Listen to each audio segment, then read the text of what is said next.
Sale pues, vámonos recio. Híjole, ya no te puedo acompañar, como es que me van a mentar la madre en 10 minutos. Y sí tengo que llegar puntual porque si no me regañan. Quizás no lo podría haber demostrado, ¿no? Porque en Chalco, pues, Ni llegado a la biblioteca, güey. Lo baleaban en la esquina, güey. la cuchillaba. Ah, se ve que trae zapatos. ¿Me estás diciendo que soy una prostituta de Brasil? ¿O qué? Yo me prostituyo. A mí no me molesta. Me siento muy orgulloso de eso. Si en la primera de usar tu compás te salía cualquier figura menos un círculo, si cuando elegiste tu carrera buscaste una que no tuviera matemáticas porque los números no son lo tuyo, si no entiendes las altas finanzas cuando en la tienda te piden 2 pesos para darte 10 de cambio, entonces estás en el lugar correcto. Seguramente has escuchado que las matemáticas están en todos lados, pero nunca has pedido un octavo de queso panela. Cada semana, Miguel Serrano, Christopher Tejeda y yo, Eduardo Sánchez, te lo demostraremos por contradicción. Pues, ¿cómo están, muchachos? Una semana más. Una semana de más. matemáticas. Una semana más, minutos para nosotros. Nosotros estamos con una dimensión de Ricky Morty estamos así, así. donde pasa el tiempo así. Tan rápido empezamos con las referencias que no entiendo. Así, ya. Bueno, ya dijimos. Antes de empezar al ¿cómo se llama? A entrarle de lleno. Sí, A al la teorema historia. de Leonardo da Vinci. Que es en lo que nos Bueno, quedamos. nada más queremos decirles que estamos tomando de principio, hoy estamos tomando una cerveza que se llama Dream the Universe, que es una ale de verano. Muy buena, por cierto. Sabe como a duraznito. Ujú. Como a Muy, muy duraznito. rico. Yo me siento como la chava que está. No, tiene unas. No, la neta no le decía, muchachos, te empeda. Pero Estamos está tomando el rica. universo. Me estoy tomando el universo el día de hoy. Total. Ahora sí va. Llevamos 14 capítulos. Este ya es el 14, sí. mero vamos a hacer quinceañeras. Ya, exactamente. Mis 15 y mis chambelanes. Vamos a, es lo que iba a decir, vamos a abrir convocatoria en YouTube. Abro Se lanza convocatoria. convocatoria. Tú que nos estás escuchando, si no vieron en YouTube, Si estira te la eres mano. Tao, quieres ser mi chambelán. Si quieren ser nuestros chambelanes, vamos a hacer un vals de 15 años para el capítulo 15. No, porque luego prometemos cosas y nomás no pasa. ¿no? Ay, bueno. Total. Pues ya, 14 capítulos. Muchas gracias por estar aquí nuevamente. Y pues a darle, ¿no? El día de hoy seguimos en el tiempo caminando por el Renacimiento. Seguimos ahí entre las calles de Florencia y escuchamos a la gente hablar de un loquillo que hace cosas, ¿no? Ya no estamos en el oscurantismo medieval. Ujú. Si nos acuerdan, en capítulos muy pasados hablamos de Hipatia, donde Sí. de hecho empezaba el oscurantismo medieval. Y ya estamos otra vez, Ujú. ya pasamos por esa época, ¿no? Dice Miguel como Ricky Morty. Sí, exactamente. Una serie, Chris. Bueno, Lo voy a checar.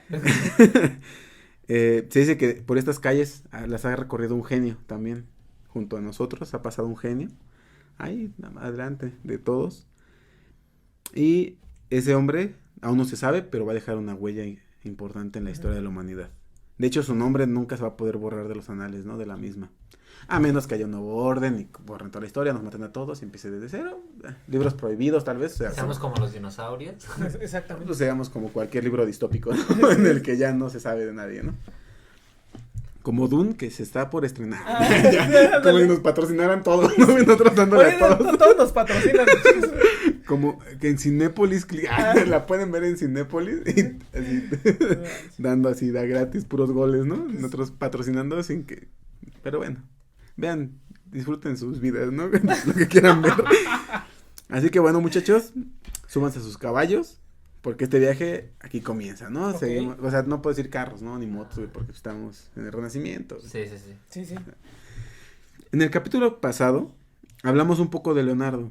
Un poco mucho, ¿no? Descubrimos que tuvo un acercamiento con todas las ciencias y pensamientos de la era. Bueno, de esa época también en específico.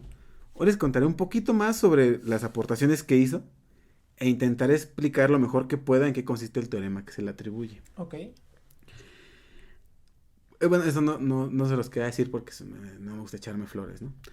Pero esto yo lo estudié para mi tema de licenciatura. Yo estudié todo esto del tema de Leonardo. Entonces voy a ver si puedo, de cierta forma, tal vez una liga de Dropbox o algo así, ponerles ya sea mi tesis o hay algún articulito, creo que también tengo escrito, sobre esto, por si quieren tal vez leer un poquito mejor la explicación o ver figuritas, ¿no? Porque aunque les voy a poner en los show notes varios dibujos, ahí tengo más explicaciones y shalala, pero por si gustan, ¿no? Ok.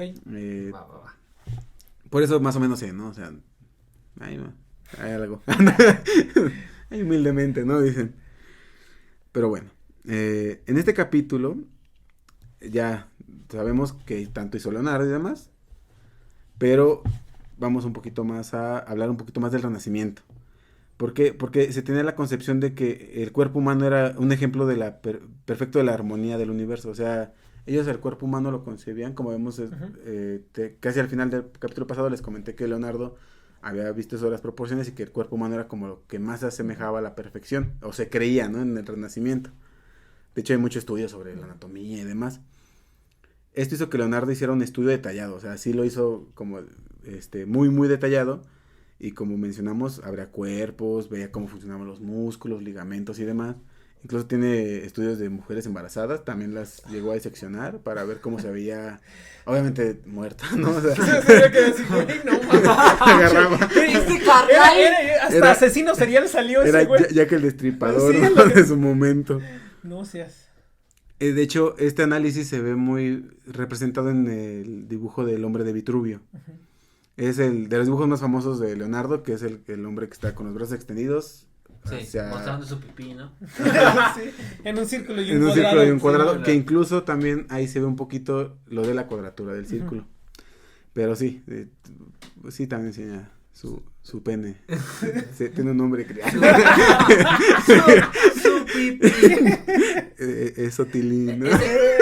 Esa imagen es muy conocida, ¿no? Sí. Súper conocida, es Sí. de las cosas más Más. conocidas. Eso y La la Gioconda. Gioconda. La Mona Lisa.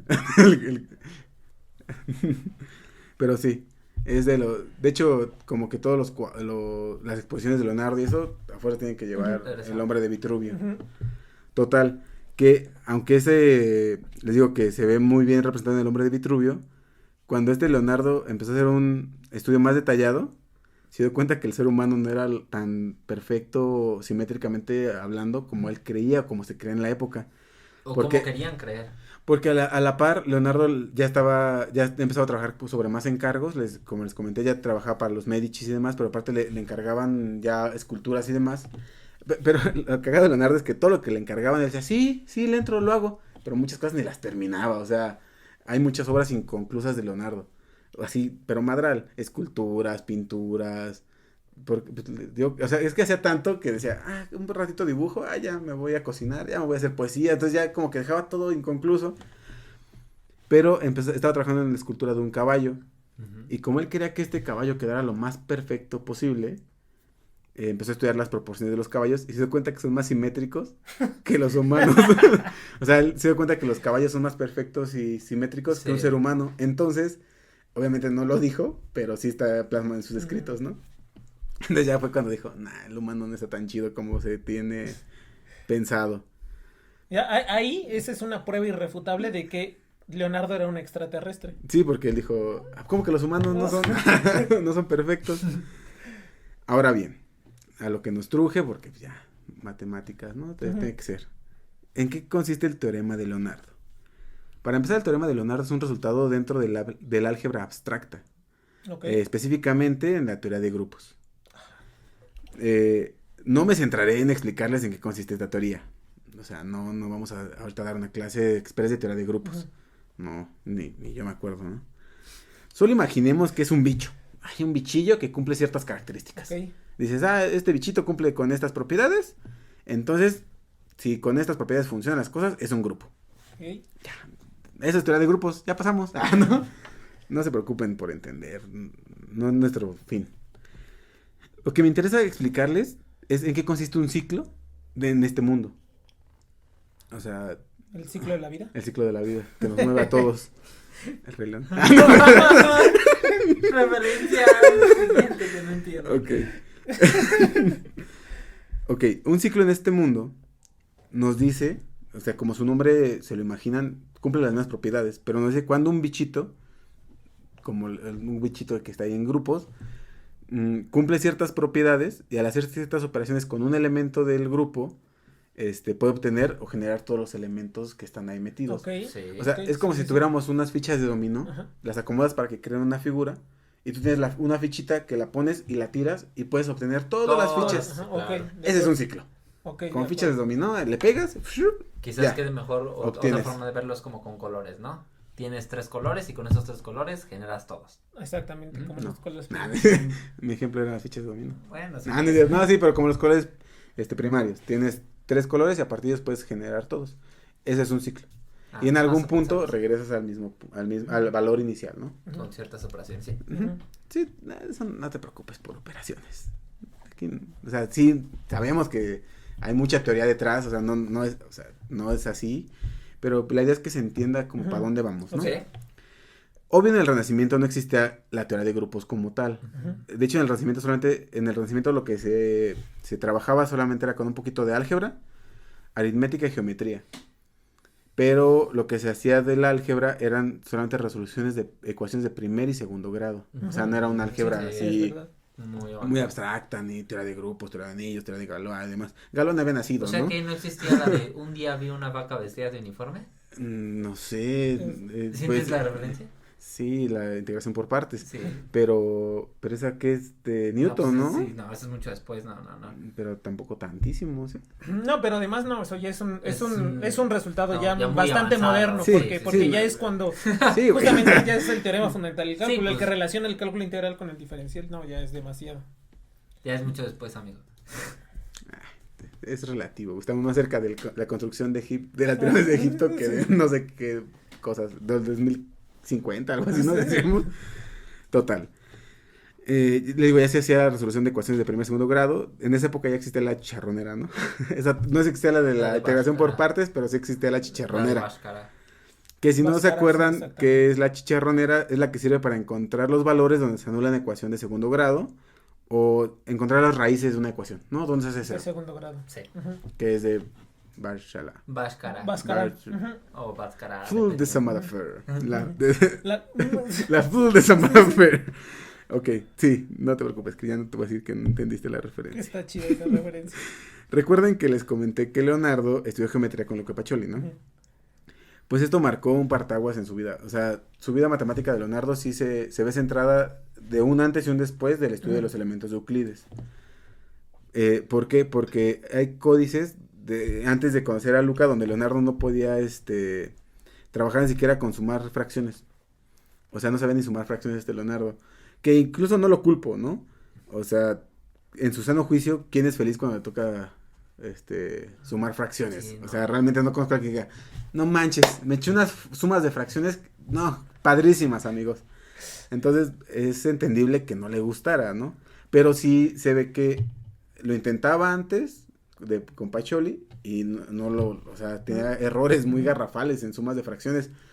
Ya después de que estuvo estudiando con Luca, empezó a entender ciertos conceptos un poquito más avanzados, ¿no? Empezó ya a estar un poquito más familiarizado con el mundo de las matemáticas sin tal vez tener ese recelo hacia las mismas. No, y por ejemplo, o sea, una de las cosas que ustedes, ¿no? Los que están escuchando el podcast se podrán preguntar, ¿pero qué diantres tienen que ver las fracciones?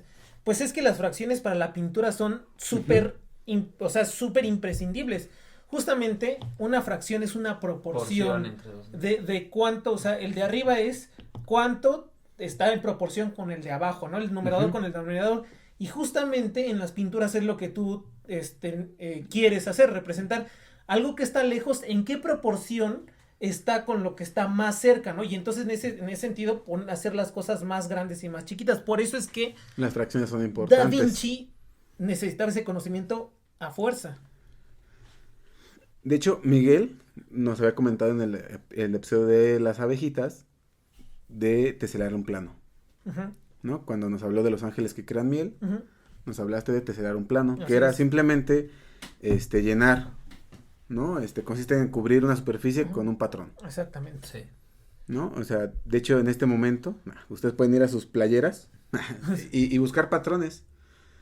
No a todos, ¿no? O sea, no, pero, Yo no, güey, no. pero, o sea, y de hecho Chris creo que nos había mencionado, ¿no? Que las baldosas y demás, o sea, pueden encontrar muchos patrones de cómo se tesela un plano.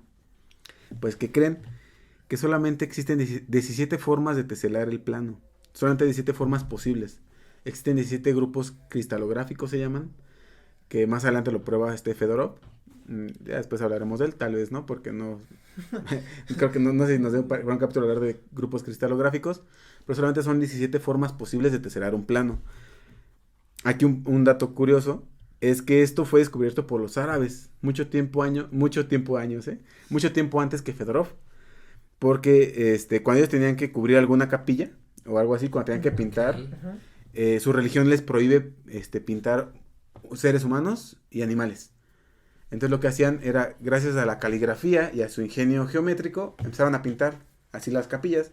De hecho hay una que se llama la Alhambra. La Alhambra.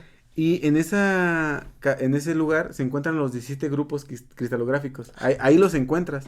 De hecho, ahí están los únicos. Ese es el lugar donde puedes ver a los 17 juntos. Pero obviamente los griegos no sabían, los árabes no sabían que solamente había 17. Porque la prueba de Fedorov viene mucho más lejos, mucho más Mucho tiempo tiempo después. Pero ellos ya tenían ahí los 17 grupos cristalográficos. Pero, o sea, si pueden buscar imágenes de la Alhambra, ahí se ven cómo se ven los grupitos y todo. O sea, está bien padre, la verdad. Ahora bien. Antes de avanzar, para los que no entendimos, ¿qué es teselar? Como había dicho, era lo de cubrir un patrón, un plano con el mismo patrón. Okay. O sea, como habías dicho, las baldosas, ¿no? Que son los hexágonos. adoquines, el panal de abejas, güey. Tesera el plano con un hexágono. Los adoquines que... O sea, tú puedes encontrar muchas figuras, ¿no? Con cuadros, con triángulos. ¿Cuál es el más óptimo? Pues vayan al capítulo de Miguel de... Las PhD. De las PhD. Pero es eso, cubrir un lugar, una pared. Con un patrón. Con un patrón. Y solamente hay 17 formas de hacerlo. O sea, aunque tú lo hagas de muchas formas, te vas a dar cuenta que al final... Son 17 nada figuras. más básicamente solo son 17. De hecho está probado y todo, o sea, si hay Sí, es una prueba. demostración. Pero los 17 grupos, o las 17 formas los 17 dibujos de hacerlo, están en la Alhambra, y lo hicieron gente que ni siquiera tenía idea de que nada más había 17. Okay. Pero ahí están los 17 grupos cristalográficos. Ahora bien, Leonardo, para este punto, ya tenía muchos encargos, ¿no? Como les había comentado. Y uno de ellos era construir nichos en las cúpulas de las iglesias, de tal forma que se vieran simétricas. O sea, estaba la cúpula de la iglesia o de alguna torre y tenía que hacer nichitos para poner imágenes o simplemente eran ventanales, pero lo que querían era que se preservara la simetría. Incluso les pidieran, o sea, le decían que cuál era la forma óptima en la que podían construir torres alrededor de ciertos, no sé, un patio, ¿no? De una iglesia o algo así. Le decían, oye, ¿cómo podemos construir torres de forma que se mantenga la simetría, que se vea bonito respecto a un punto, ¿no? O sea, decían, queremos construir alrededor de aquí, pero que se vea bonito y simétrico. Aquí es donde entran las isometrías en el plano. En pocas palabras, estos son movimientos que tú vas a hacer en un plano o una pared del piso y que se conserven propiedades. O sea, que siempre sea la misma figura y que se vea bonito. O sea, que se vea igual, equidistante, la misma proporción entre las torres como le estábamos trabajando, ¿no? Y así es como...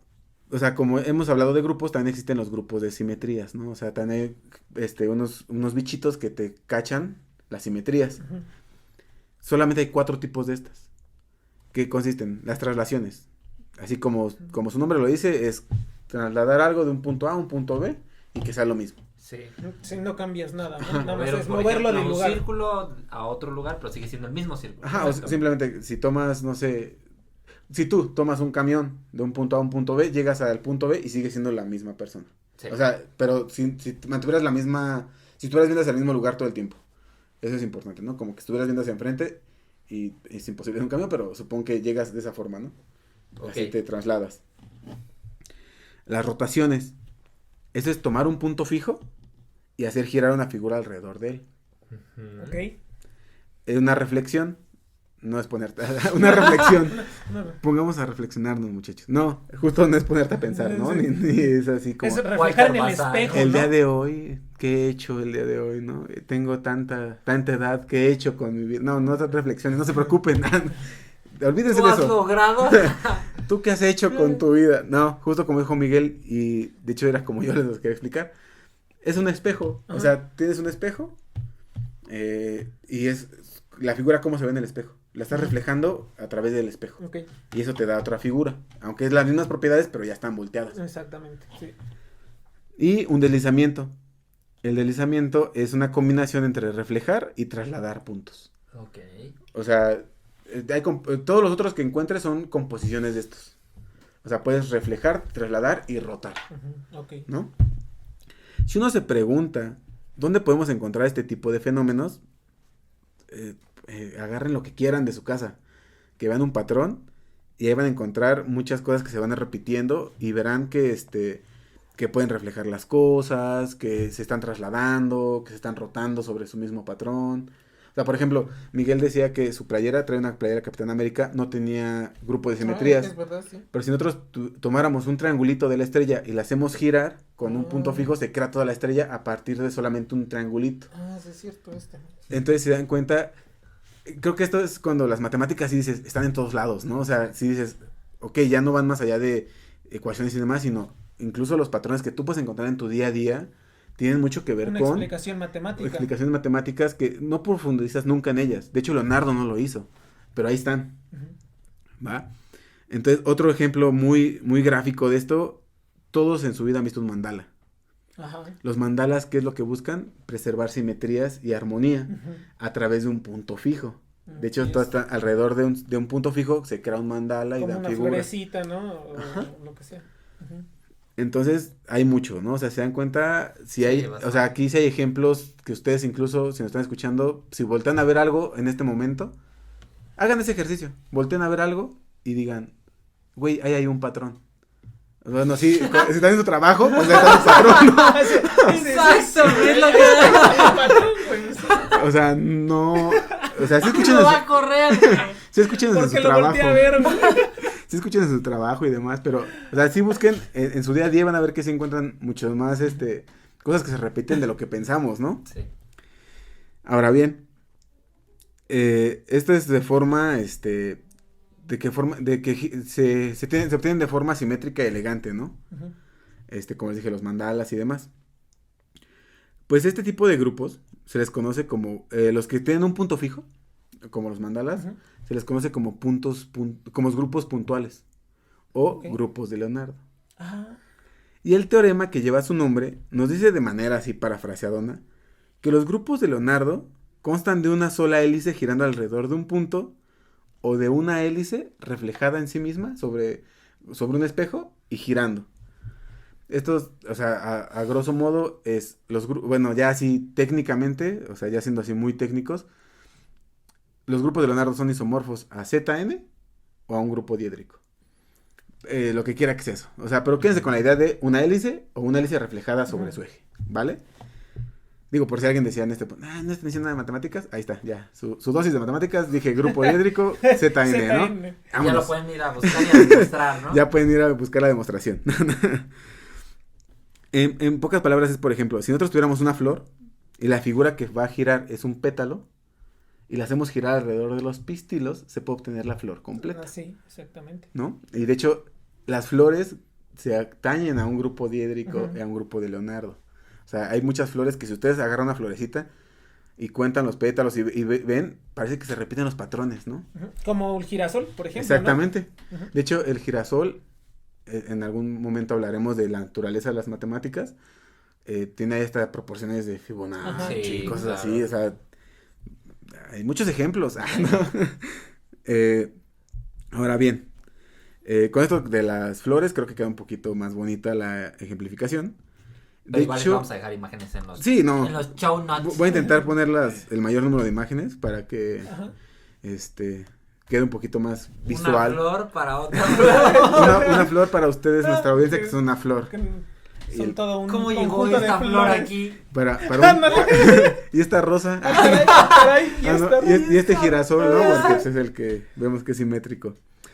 De hecho, este tipo de estructuras, no solamente es como de la naturaleza, de hecho se mantuvo mucho tiempo en los vitrales de las iglesias góticas. Ajá, sí, cierto. De hecho, aquí hay un sendero en México, no me acuerdo cómo se llama, que todas las iglesias tienen la misma estructura y tienen grupos cíclicos en sus vitrales. Ah, no manches.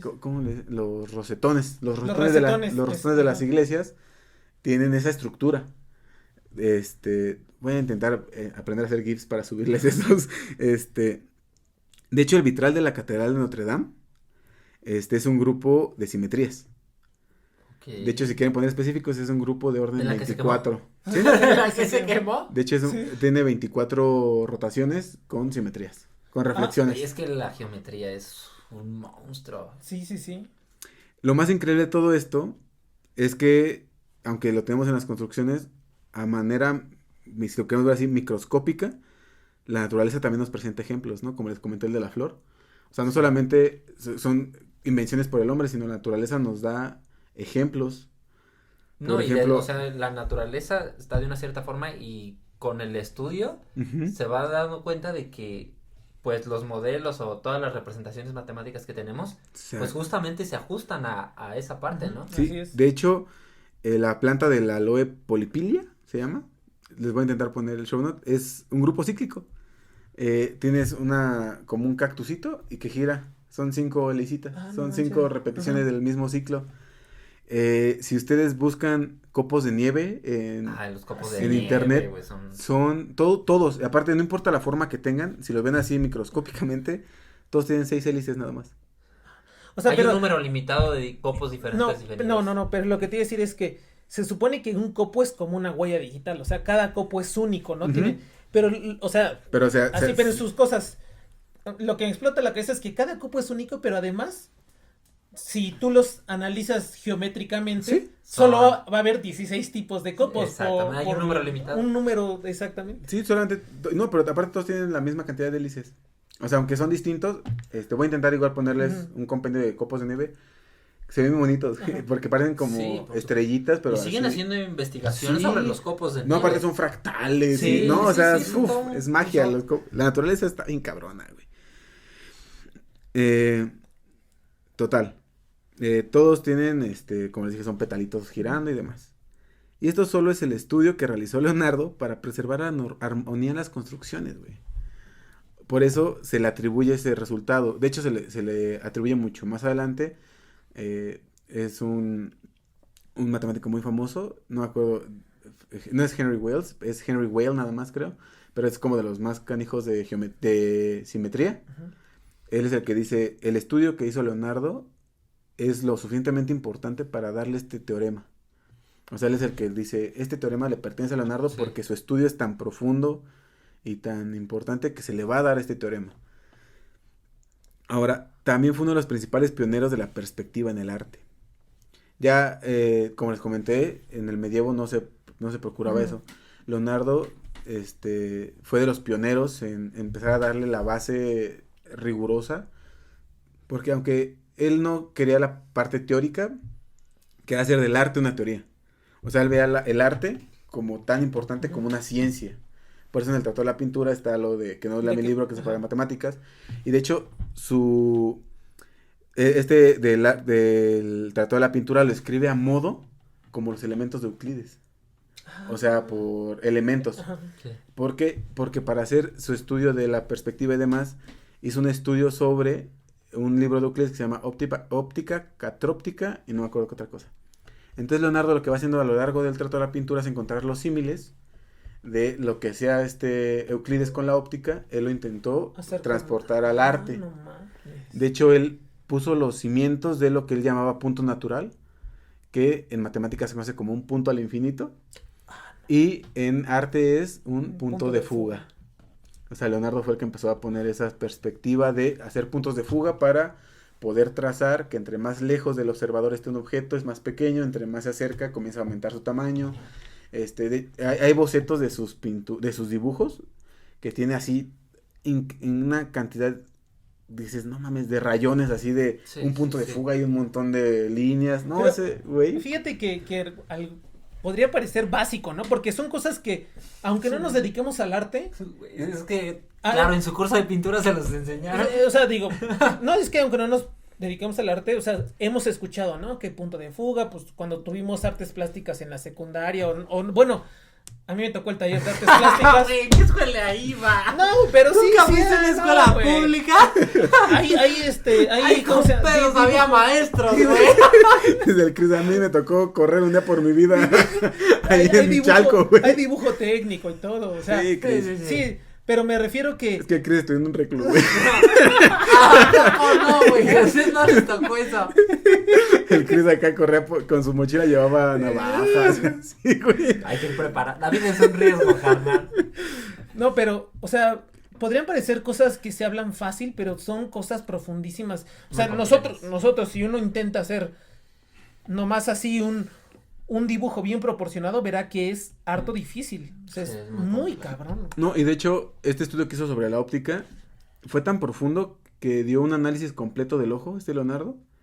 Y todo el análisis que él hizo del ojo y de la estructura de cómo se procesan las imágenes y demás, se ocupaban hasta hace unos pocos siglos, güey. O sea que también sacaba ojos. Sí, y los seccionaba, güey, y estudiaba cómo, o sea, él daba la idea de cómo entraba la imagen La en el luz ojo. al ojo. Ah. Entonces, si lo vemos así como ya poniéndonos muy locos, pues entonces también de los pies, el pie a la cámara, güey. Ajá, pues sí. O sea, porque las Exacto. cámaras intentan emular el funcionamiento del ojo. Ahora bien, como le digo, todos sus preceptos que él hizo el símil con la escritura de Euclides. Todo esto de la perspectiva y demás se ve muy bien presentado en la Última Cena. Ujú. Ya no se puede apreciar como se pintó en su momento porque se hundió la capilla, se está hundiendo. Pero está pensado con una perspectiva como si tuviera una profundidad de 6 metros de donde están sentados todos los... Hacia las ventanas de atrás. Hacia las ventanas es una Ujú. profundidad de 6 metros y el punto de fuga está sobre el hombro de Cristo. Ah. Ya después esta pintura nos dio pie a que se buscara el heredero de Jesús con Tom Hanks. En el código Da En Vinci. el código Da Esa sí Vinci. se la manejo. Ya. Pidan un deseo. Un deseo. Pero sí, también hay muchas leyendas, ¿no? Sobre la Última Cena, Sí, que, sí. que el mismo personaje que es Cristo es el que hizo a Judas, Sí. porque Leonardo tomó Este- personas reales para hacer las caras. Y la de Cristo buscaba a alguien bondadoso y demás, entonces agarró a un chavo, Leonardo ya era grande para esta época, le dijo que lo iba a ocupar de modelo para hacer a Cristo, se lo llevó, lo pintó, pasaron, creo que se tardó como Varios años. 20 años, Ujú. 15 años en acabarlo, o sea, pasó mucho tiempo. A su madre. Y cuando estaba buscando a Judas, buscaba una cara, demacrada, afectada por la corruptela. Así por como la- cuando estudias un posgrado de Ajá. CONACYT, más o menos, así. O sea, iba a buscar ahí Yo podría ser... ¿Cómo empiezas, güey? Como acá. Ah, sí, Como así. el hijo de Chucky, güey. Acabas. Pues así es, güey, porque de hecho fue a la cárcel, güey, buscó a alguien así con los ojos sin esperanza ni nada. Encontró a Lo un encontró preso. y ya se lo llevó y cuando acabó de pintarlo, los guardas se lo iban a llevar y el preso le dijo, maestro, ¿no me reconoces? Y Da Vinci le dijo, güey, ni te topo. ¿Quién eres, carnal? Ni siquiera sé quién eres. I don't even know you. Thanos. Y le dijo que él era el mismo modelo que había ocupado para hacer a Cristo, güey. O sea, es la leyenda que corre alrededor de la Última Es Cena. la- Pero pues a veces la realidad supera la ficción. Ujú. Posiblemente sí, posiblemente no. Tenemos que irnos en una caseta telefónica para ver si sí pasó. Ujú, así es. Back to the Future. Doctor Bueno, Who. ese es un DeLorean, ¿no? Es un DeLorean. Este es el O Bill- Doctor Who. O Billy Ted. No sé. Total. Le digo que él puso los preceptos de punto de fuga, que son preceptos matemáticos también, como el punto al infinito, El infinito, sí. las proporciones, como decíamos, las fracciones y demás. Cuando se centró en el estudio de la óptica, también les digo que estudió el ojo humano, e incluso todos los estudios que hizo sobre el cuerpo y demás, son equiparables a radiografías modernas, güey. O sea, los dibujos que hizo sobre el Son cuerpo tan- humano, la anatomía, los Sí, era tendones, muy preciso. son equiparables a radiografías modernas. Incluso en muchos libros de texto de medicina modernos se ocupan ilustraciones de Leonardo. Show notes. No sé si hay de todos. Hay todo, se va a ir al show notes. Show notes. Nuestras 50 páginas, ¿no? De show notes. Pero bueno, realmente a mí me gustaría contarles mucho más. O sea, les conté una pequeña parte que a lo mejor todos ya conocían algunas partes, otras espero que sean nuevas para ustedes. Una fracción. Pero no nos daría tiempo realmente para... De hecho, no sé ni cuánto llevamos ahorita. 3 días, ¿no? Ya 2 horas en este capítulo. Pero esto fue un poquito de lo que hizo el Homo Universalis. Es el nombre con el que se Ujú. conoce a Leonardo. De hecho, para mi gusto, es uno de los últimos polímatas que ha tenido la historia de la humanidad. De hecho, un polímata es aquel que se dedica a todo, el que sabe. Okay. Ujú. Sí, es Leonardo verdad. era eso. O sea, de hecho, Sí, ya casi. Bueno, ahorita no creo que ya hayan. sí, realmente. No. Ya es muy Digo, hay difícil. hubo bastantes en la antigüedad. Como tú decías, pues hace ratito decías que en la antigüedad eran todólogos. Sí. Pues sí. esos son polímatas, güey. Claro. Pero todavía Leonardo estaba como en un más allá, que le llaman el Homo Universalis, güey. E incluso, o sea, ya actualmente, aunque, por ejemplo, pensando en el caso de matemáticas, ¿no? Matemáticas tiene muchísimas ramas. Alguien que estudia análisis se olvida de todo lo demás y solo se enfoca en eso. Y es muy difícil que consiga resultados en otras áreas de las matemáticas. Y, por ejemplo, pues son muy raras esas personas. Actualmente, si acaso ponerlo en el contexto matemático, Terence Tao es de los únicos que contribuye como en todas. Y es bien difícil encontrar a alguien que haga Sí. en muchas ramas. Y solamente estás hablando de una ciencia, Y de güey. una ciencia. Imagínate ciencia, Leonardo Y me gustaría terminar esto con un poquito de ponernos pensativos, una reflexión. Ahora sí, Vayan una por un reflexión. espejo. No, pues solamente me gustaría como decirles que ustedes sean como Leonardo, manténganse curiosos, no dejen de observar su entorno y sobre todo, Entendí esa referencia. manténganse curiosos. Y sobre todo siempre recuerden que no importa la rama del conocimiento que decidan estudiar. No van a aprender. No, en la oscuridad siempre debe haber luz. Claro. Entonces, muchas gracias por escucharnos nuevamente en este capítulo 14. Cuídense mucho. Y nos encuentran en todos lados como por Contradictio. En YouTube, si nos están escuchando, denle like, suscríbanse si no lo han hecho. No les cuesta nada, mira, ahí bajas tu mouse y nos escuchas y ya.